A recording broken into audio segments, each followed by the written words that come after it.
Welcome to the channel students. तो आज की इस वीडियो में हम लोग केमिस्ट्री के सैंपल पेपर का सेक्शन सी सोल्व करने वाले हैं। तो बहुत ही इंपॉर्टेंट 3 मार्क्स के सभी ये क्वेश्चंस हैं, आपने इनको अच्छे से अंडरस्टैंड यहाँ पर ज़रूर करना है।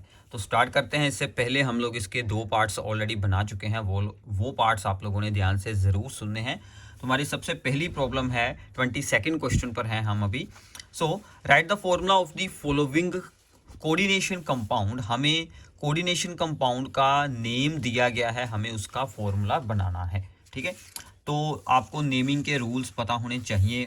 तो इन सभी रूल्स के ऊपर मैंने एक पूरी सीरीज़ बनाई हुई है। अगर आपको शुरू से उनको सीखना है तो आप उन वीडियोस को सुन सकते हैं।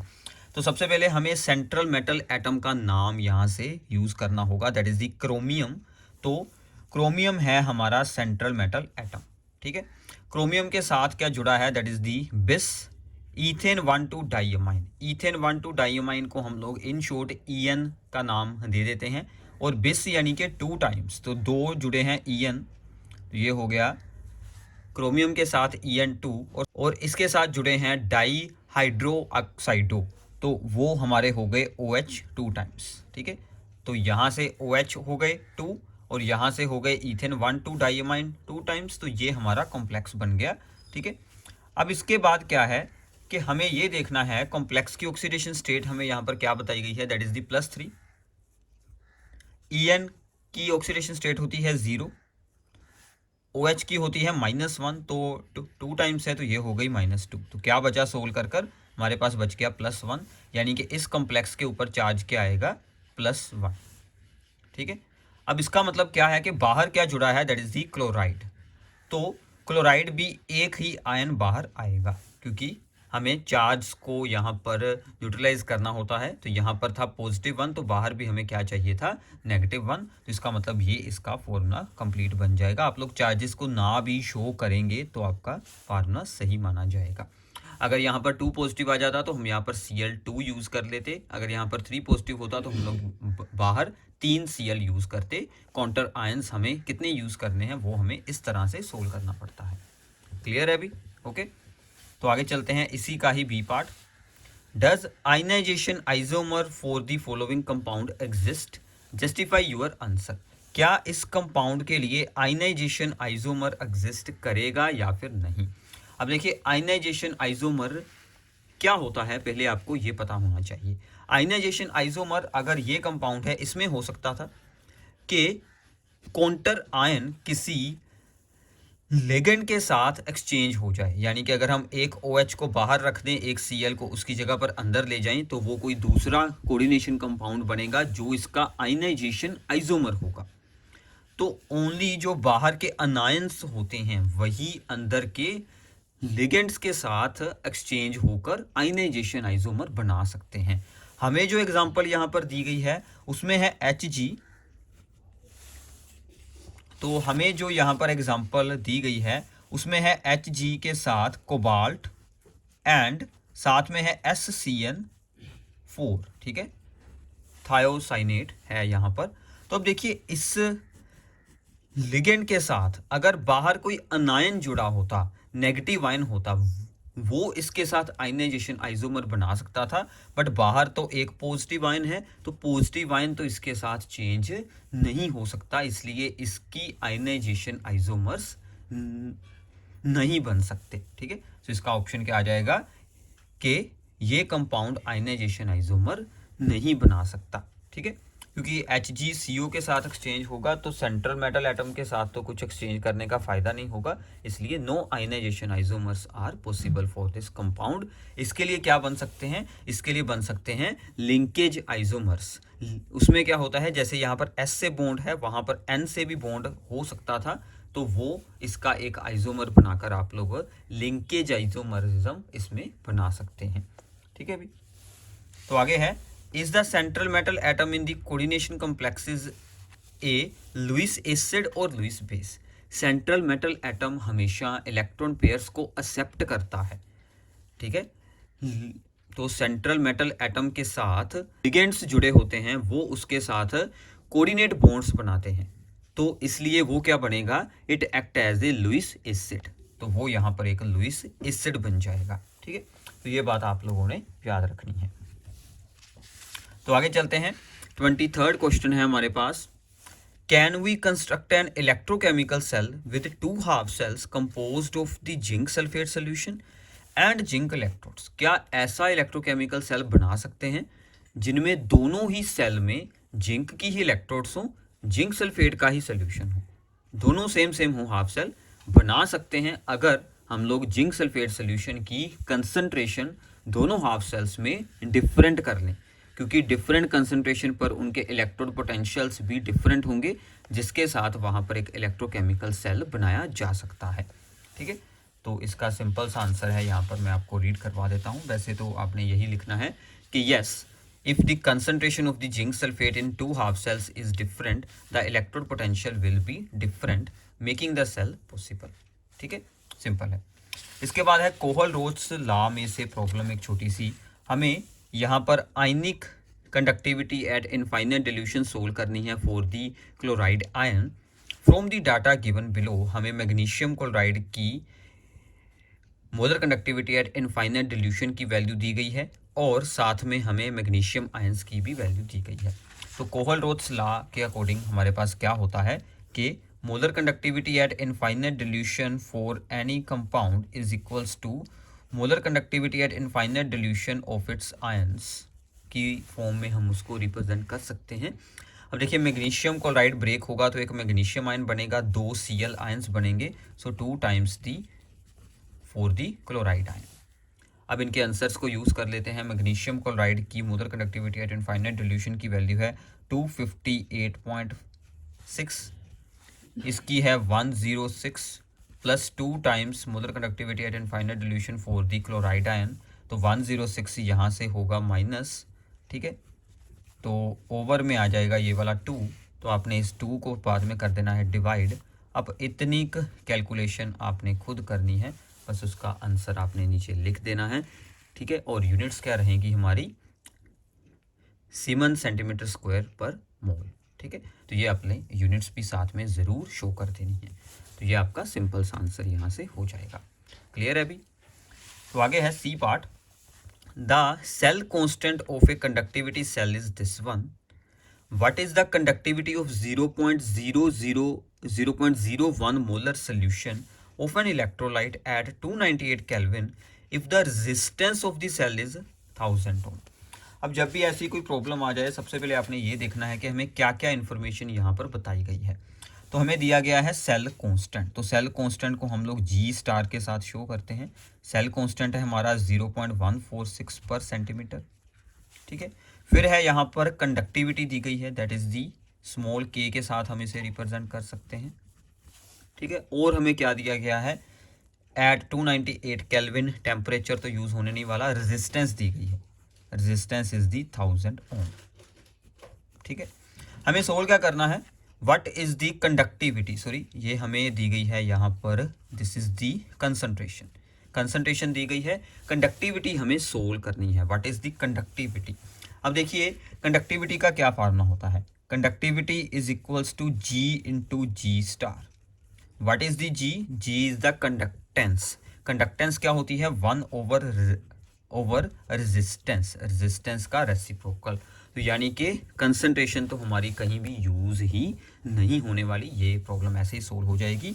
तो 1/r की वैल्यू है, that is the 1000 into G star है 0.146। अब इसको आप लोगों ने डेसिमल फॉर्म में रिप्रेजेंट कर देना है, तो एक पॉइंट हम इसके साथ यूज़ कर लेते हैं, so this becomes the 1.46। 2 zeros यहाँ पर रखी, 1 जीरो इसके साथ आ गई, यहाँ पर 3 थी, एक और हो गई 4, तो वो बन गई 10⁻⁻⁴ कंडक्टिविटी है। अब आप लोगों ने ये बताना है कि अभी कंडक्टिविटी के यूनिट्स क्या होते हैं। ठीक है, कंडक्टिविटी के यूनिट्स आप लोगों ने नीचे कमेंट्स में बताने हैं, तो वैसे आप लोग यहाँ से भी सोल्व कर सकते हैं। तो कंडक्टिविटी तो आ गई है, कंडक्टिविटी के मैं यूनिट्स यहाँ पर क्या लिखूँ ये आपने नीचे कमेंट्स में बताना है। थोड़ा सा हिंट मैं दे देता हूँ, जी स्टार के unit divided by the resistance के यूनिट, रेजिस्टेंस के यूनिट का इन्वर्स हो जाएगा, उसको क्या बोलते हैं वो आपने यहाँ पर लिख देना है। ठीक है, ओम इन्वर्स को बोलते हैं सीमेंस, तो वो आपने यहाँ पर यूनिट्स को यूज़ कर लेना है। नीचे कमेंट में जल्दी से बताइए कंडक्टिविटी के यूनिट्स क्या आएंगे इस आंसर में। ठीक है भी, तो ये थी आपकी 23rd प्रॉब्लम। तो तो इसके बाद चलते हैं, हमारी 3 मार्क्स की 2 प्रॉब्लम्स यहाँ से हो चुकी हैं। अब इसके बाद है हमारी problem 24th, that is write the name of the reaction structure, name of reaction, सिर्फ नेम ऑफ रिएक्शन, रिएक्शन नहीं लिखनी, structure and IUPAC name of the product. Product बनाना है, स्ट्रक्चर और उसका नेम लिखना है। रिएक्शन को उन्होंने आपसे नहीं पूछा है, तो थोड़ा सा इजी काम है, बट आपको रिएक्शन याद होगी तो ही आगे सोल्विंग होगी ना, ठीक है भी। तो देखते हैं सबसे पहला क्या है कि phenol reacts with the chloroform in the presence of sodium hydroxide followed by the hydrolysis. ठीक है, फिनोल रिएक्ट करेगी with the chloroform and NaOH। ठीक है, उसके बाद वो हाइड्रोलाइज करवाकर क्या बनता था, दिस इज द रीमर-टीमन रिएक्शन। ठीक है, तो ये हमारी रीमर-टीमन रिएक्शन होती है। सो ए का आंसर क्या आएगा, दैट इज द रीमर-टीमन रिएक्शन। ठीक है भी, तो रीमर-टीमन रिएक्शन का प्रोडक्ट क्या बनता है, दैट इज दी सैलिसल्डिहाइड।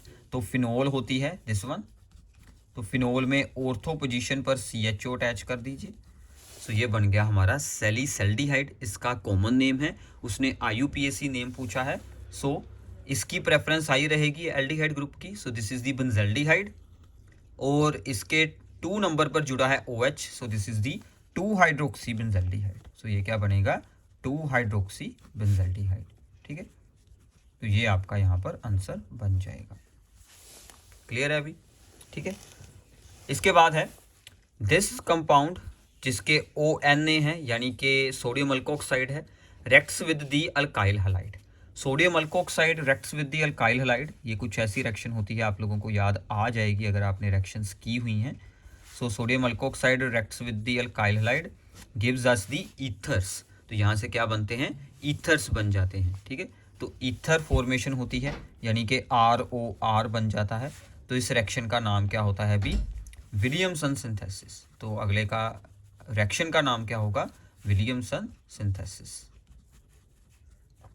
उसने आपसे नाम पूछा था, ये तो वैसे मैंने आपको एक्सप्लेन कर दिया। हमें इसी अकॉर्डिंग इसको ज्वाइन करना है, इन दोनों जो हमें यहाँ पर दिए गए हैं कंपाउंड्स। तो सिंपली आपने क्या करना है, यहाँ पर Na हटाकर, सोडियम हटाकर, ये अल्काइल ग्रुप आपने यहाँ पर जोड़ देना है। तो ये Na हटाकर हमने यहाँ पर अल्काइल ग्रुप को जोड़ दिया है।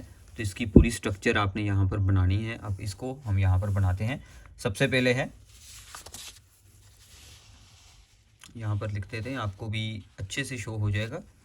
तो सबसे पहले है CH3, फिर है CH2, फिर है CH के साथ एक नीचे जुड़ा है CH3, फिर एक है CH, फिर जुड़ा है CH3।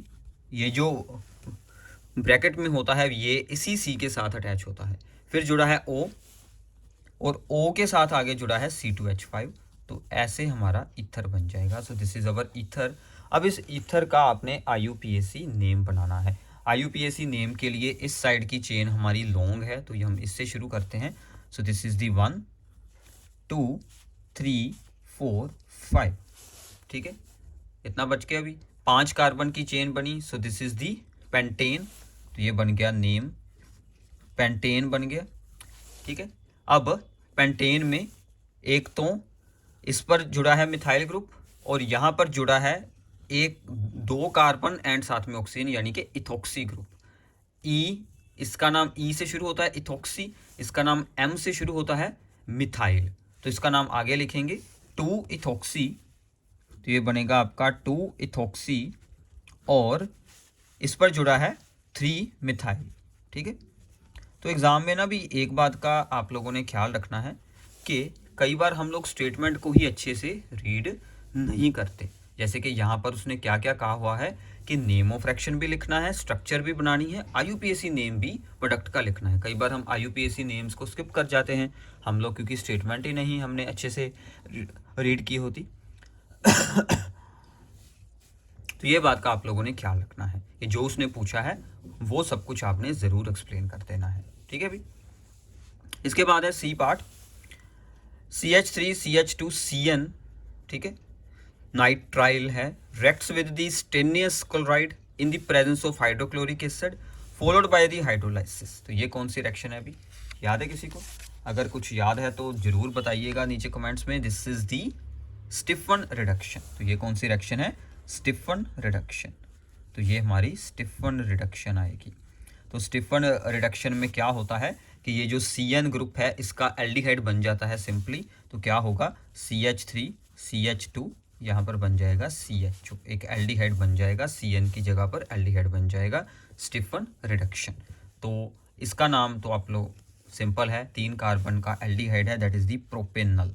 ठीक है, प्रोपेनल, तो ये आपका नेम बन जाएगा। क्लियर है अभी? तो ऐसे आपने इनके आंसर लिखने। अब देखिए 3 रिएक्शन हो चुकी हैं, रीमर टीमन रिएक्शन, फिर Williamson synthesis, then Stephen reduction. तो ये तीनों रिएक्शंस को अभी अभी ही आपने प्रैक्टिस करना है, साथ साथ में प्रैक्टिस कीजिए। हमारा सैम्पल पेपर सोल्व करने का मेन मकसद क्या है, अभी आप इतना काम कीजिए, जब तक आप ये वीडियो सुन रहे हैं इनके नेम उतार लीजिए, और बाद में जो कुछ आपको इस वीडियो में से डाटा मिलता है उन सभी को अच्छे से आपने अपने बुक में से, नोट्स में से कंप्लीट कर लेना है, ताकि ये सब कुछ आपका अच्छे से कवर हो जाए। ठीक है भी? तो आगे चलते हैं। 25th question is very very interesting. ठीक है, तो इसको आपने ध्यान से अंडरस्टैंड करना है। तो यहाँ पर आइडेंटिफाई टाइप की एक आई है प्रॉब्लम, तो इसको पहले आप लोग रीड करते हैं हम लोग स्टेटमेंट को अच्छे से। तो स्टेटमेंट है अभी हमारी कि you are a given 4 organic compounds A B C and D। तो जब भी ऐसी कोई प्रॉब्लम आए तो मैं A B C और D ऐसे यहाँ पर लिख लेता हूँ। देखते हैं क्या क्या इनके बारे में इंफॉर्मेशन मिलती है। The compounds A B and C form an orange red precipitates with 2,4-DNP। 2,4-DNP की रिएक्शन हमने पिछली वीडियो में की थी। 2,4-DNP regent orange red precipitates बनाता है जब वो रिएक्ट करता है एल्डिहाइड्स या फिर कीटोन के साथ। ठीक है, तो मतलब क्या है कि जो ABCD हैं, जो ABC हैं, ये एल्डिहाइड और कीटोन्स हो सकते हैं, एल्डिहाइड और कीटोन हो सकते हैं। ठीक है, D के बारे में अभी हमें कुछ नहीं पता। इतना क्लियर हो गया? चलो, compounds A and B reduce the Tollens reagent. अब देखिए टोलेंस रीजन को कौन करता है रिड्यूस? Only aldehydes. तो A and B क्या हो गए? A and B एल्डिहाइड हो गए। तो ये भी एल्डिहाइड है, ये भी एल्डिहाइड है। ठीक है, ये हमारा श्योर हो गया। तो C4 ऑटोमेटिकली क्या बनेगा? C इज दी कीटोन, क्योंकि वो एल्डिहाइड या कीटोन में से एक था, और A और B तो टोलेंस रीजन को रिड्यूस करते हैं, तो A and B क्या हो गए हमारे? These are the aldehydes. तो देखिए आपने रिटर्न में ही ऐसे ऐसे एक्सप्लेन करते जाना है। सबसे पहले स्टेप में आप लोगों ने क्या लिखना है कि ABC gives the orange red precipitate with the 2,4-DNP, therefore these may be aldehyde or ketone. Now A and B reduces the tolerance region, so therefore A and B are both aldehydes but C is the ketone। तो इतना हमारा यहाँ पर हो गया। ठीक है, चलो, both B and C give yellow precipitates when heated with iodine। ठीक है, मतलब ये आइडोफोम टेस्ट करते हैं। आइडोफोम भी हमने पिछली वीडियो में एक्सप्लेन किया था, एक रिएक्शन आई थी। आइडोफोम रिएक्शन कौन से कंपाउंड देते हैं? जिनके पास मिथाइल कीटोन ग्रुप होता है। B and C दे रहे हैं, यानी कि B and C में मिथाइल कीटोन ग्रुप जुड़ा होगा। मिथाइल कीटोन यानी कि कुछ ऐसा ग्रुप इन दोनों में जुड़ा होना चाहिए। ठीक है भी, इतना पता चल गया इनकी स्ट्रक्चर के बारे में। एक एल्डिहाइड है बट उसमें मिथाइल कीटोन ग्रुप नहीं है।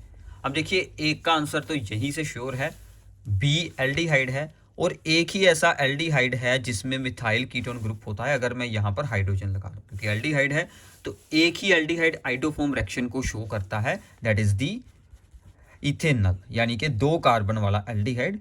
तो हमारा बी का तो आंसर यहीं से ही कंप्लीट हो जाता है। ठीक है, तो ये सब कुछ हमें आइडोफोम रिएक्शन से आइडिया हो गया कि बी हमारा एक एल्डिहाइड है, 2 कार्बन वाला एक ही एल्डिहाइड है जो आइडोफोम रिएक्शन शो करता है, एस्टेल्डिहाइड या इथेनॉल। ठीक है, चलो, compound D gives the brisk effervescence with the sodium bicarbonate solution. तो सोडियम बाइकार्बोनेट सोल्यूशन के साथ ब्रिस्क एफरसेंस देने वाले कंपाउंड्स क्या होते हैं? Carboxylic acid. तो डी के बारे में अब कुछ इंफॉर्मेशन आई है कि डी कौन है? डी एक कार्बोक्सिलिक एसिड है। ठीक है भाई, इतना क्लियर हो गया? चलो, नाउ ABC हमें सोल्व करने हैं। Given the number of carbon atom in the 3 of these carbon compounds is 3। ठीक है, 3 में कितने कितने कार्बन हैं? 3 और एक में 2 कार्बन है। तो हमारा 2 कार्बन वाला तो हो चुका है। ठीक है, इसमें थे 2 कार्बन, तो ये तो हो गया आंसर। बाकी में कितने कितने हैं? भी 3 कार्बन वाली चेन है, तो 3 कार्बन वाला कीटोन बना दो। सिंपल है। अब ये ग्रुप तो आएगा ही, यहाँ पर एक और कार्बन अटैच कर दो, ये हो गया हमारा 3 कार्बन वाला कीटोन। ठीक है। 3 कार्बन वाला आप लोगों ने कार्बोक्सिलिक एसिड बना देना है, तो वो क्या बनेगा CH3CH2COOH, 3 कार्बन वाला कार्बोक्सिलिक एसिड हो गया, ठीक है। और ए क्या है, 3 कार्बन वाला एल्डिहाइड है, तो CH3CH2CH2, ये हमारा 3 कार्बन वाला एल्डिहाइड हो गया। इनके नेम्स अगर आपसे पूछे जाएं, इसका नाम प्रोपेनल, इसका नाम इथेनल, इसका नाम प्रोपेनोन, इसका नाम प्रोपेनोइक एसिड, ठीक है, सिंपल है।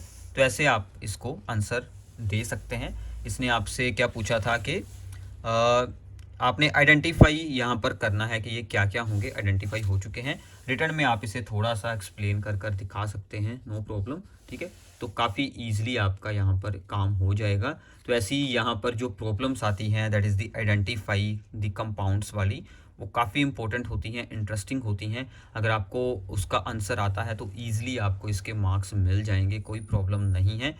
3 नंबर आपके सीधे हैं, आपने सिर्फ इनको आइडेंटिफाई करना है और थोड़ी सी एक्सप्लेनेशन साथ में आप लोगों ने दे देनी है। एक्सप्लेनेशन आपने किस तरह से यहाँ पर इसे एक्सप्लेन करना है, जैसे आपको कुछ इस तरह से आप इसके आंसर को एक्सप्लेन कर सकते हैं, ठीक है। अगर आपने रिटर्न में सब कुछ यहाँ पर एक्सप्लेन करना है, ठीक है, तो ये आंसर आप लोग वीडियो को पॉज कर कर इसे रीड कर लेना, सब कुछ यही बताया हुआ है।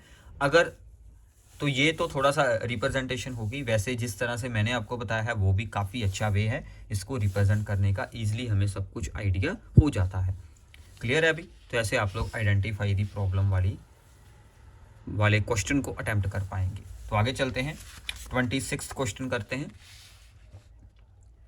When sucrose is hydrolyzed, the optical rotation value are measured using the polarimeter are given in the following table। Time अभी 0 है, मतलब स्टार्टिंग में होती है पॉजिटिव स्पेसिफिक रोटेशन और बाद में जब रिएक्शन कंप्लीट हो जाती है, हाइड्रोलाइसिस हो जाती है सक्रोज की, तो वो हो जाती है नेगेटिव। तो देखिए मैं आपको इसके बारे में अभी एक्सप्लेन कर देता हूँ। सक्रोज की जब हाइड्रोलाइसिस होती है तो वो बनाता है glucose and the fructose. Glucose होता है जिसकी स्पेसिफिक रोटेशन पॉजिटिव यानी कि डेक्स्ट्रो रोटेटरी, और फ्रक्टोज जिसकी के स्पेसिफिक रोटेशन की वैल्यू होती है माइनस में, वो उसको बोलते हैं लेवो रोटेटरी। तो ग्लूकोज है डेक्स्ट्रो रोटेटरी, फ्रक्टोज है हमारा लेवो रोटेटरी, जिसके कारण के हमें जो दोनों की स्पेसिफिक रोटेशन ऐड कर कर ओवरऑल आंसर माइनस में मिलता है, ठीक है। तो हमारी स्पेसिफिक रोटेशन बाद में जो है वो ओवरऑल आंसर नेगेटिव में आता है। इसीलिए हम जो सक्रोज को नाम दे देते हैं इन्वर्ट शुगर का, कि उसकी स्पेसिफिक रोटेशन पॉजिटिव से नेगेटिव हो जाती है हाइड्रोलाइसिस करने पर, इसलिए उसे इन्वर्ट शुगर का नाम दिया जाता है। तो यही हमसे पूछा गया है, account for the 2 specific rotation values के ग्लूकोज और फ्रक्टोज बनते हैं। What is the specific name given to the sucrose based on the above observation? That is the invert sugar, ठीक है। और इसके अलावा हमसे एक थर्ड और पूछा गया है, पहले ये 2 आंसर आप लोग यहाँ से अच्छे से रीड कर लीजिए ताकि आपको भी एग्जाम में अटेम्प्ट करने आ जाए। ए में हमने क्या बताना है कि the reactant sucrose is the dextro rotatory यानी कि positive, on hydrolysis it gives the glucose that is the dextro rotatory and fructose that is the levo rotatory, ठीक है। The specific rotation of the fructose is higher than the glucose, fructose की होती है -92.4 degree और glucose की होती है positive में 52.5 डिग्री। दोनों को सोल्व करेंगे तो हमें ओवरऑल आंसर क्या मिल जाता है -39 पॉइंट समथिंग। तो ओवरऑल साइन चेंज हो जाता है ग्लूकोज और फ्रक्टोज बनने के कारण। फ्रक्टोज की नेगेटिव में हायर वैल्यू है तो ओवरऑल आंसर हमें नेगेटिव में मिलता है, इसको नाम देते हैं इन्वर्ट शुगर का, ठीक है।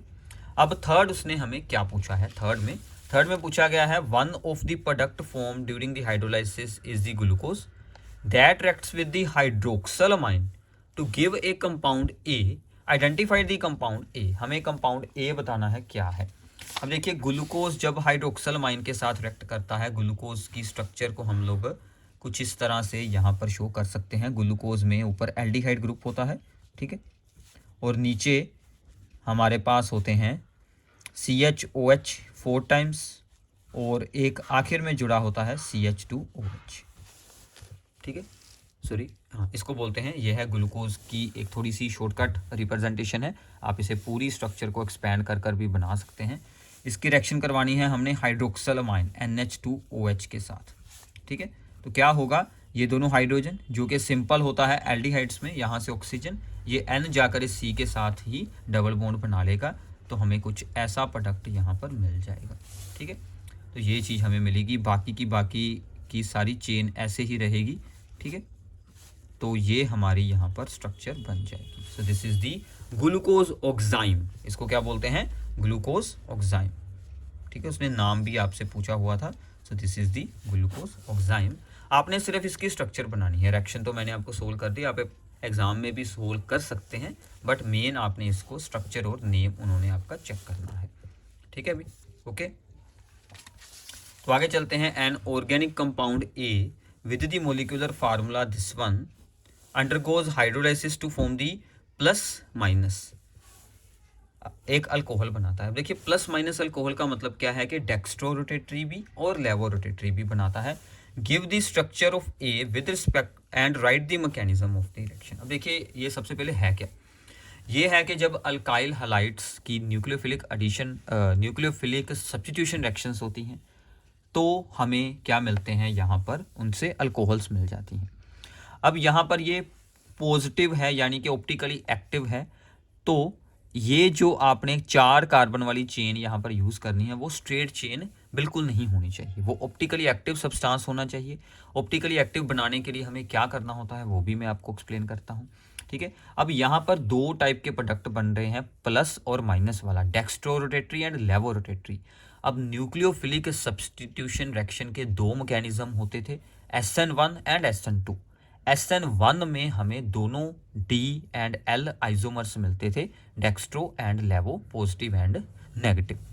तो यहाँ पर SN1 मैकेनिज्म अप्लाई होगा। SN2 में ऐसा बिल्कुल नहीं था, SN2 में इन्वर्ट हो जाता था कि अगर हम पॉजिटिव को यूज़ करते हैं तो आंसर हमें कौन सा मिलेगा, नेगेटिव वाला मिलेगा। तो यहाँ पर दोनों मिल रहे हैं यानी कि SN1 मैकेनिज्म अप्लाई होगा। SN1 है तो मतलब वो 3rd डिग्री अल्काइल हैलाइड पर अप्लाई होता है, ठीक है।